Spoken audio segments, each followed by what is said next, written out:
Fits ఉన్నప్పుడు ప్రెగ్నెన్సీకి వెళ్ళొచ్చా? Definitely you can go for a pregnancy. But thing ఏంటంటే మీరు కన్సీవ్ అవుతారు ఆర్ పిల్లల్ని కనాలన్న ప్లానింగ్ ఉన్నప్పుడే మీరు న్యూరాలజిస్ట్‌ని కలిస్తే మీకు certain supplements like folic acid ఇస్తారు. అట్ ద సేమ్ టైం మీరు ఏం మందులు వాడతారు, వాటి డోసెస్ ఎలా అడ్జస్ట్ చేయాలో చేసి మీకు పెడతారు. దాని ద్వారా మీరు హ్యాపీగా ప్రెగ్నెన్సీ పీరియడ్ అనేది అన్‌ఇవెంట్‌ఫుల్‌గా జరిగిపోతే అండ్ ఆల్సో డెలివరీ కూడా మీకు ఏ ఇష్యూస్ లేకుండా జరిగిపోతుంది.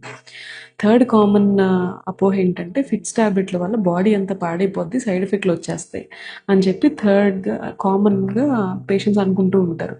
సైడ్ ఎఫెక్ట్స్ చాలా తక్కువలో బాగా ఎఫెక్టివ్‌గా ఉన్న మెడికేషన్స్ బోలెడు ఉన్నాయండి.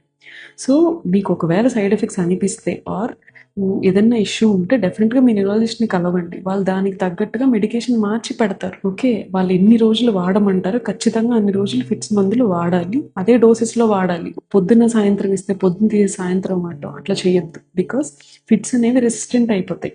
అంటే ఇంతకుముందు ఒక మెడిసిన్‌తో కంట్రోల్ అయింది. రేపు పొద్దున 2 మెడిసిన్స్, 3 మెడిసిన్స్ పెట్టాల్సి వస్తుంది. So that is a common doubt people ask.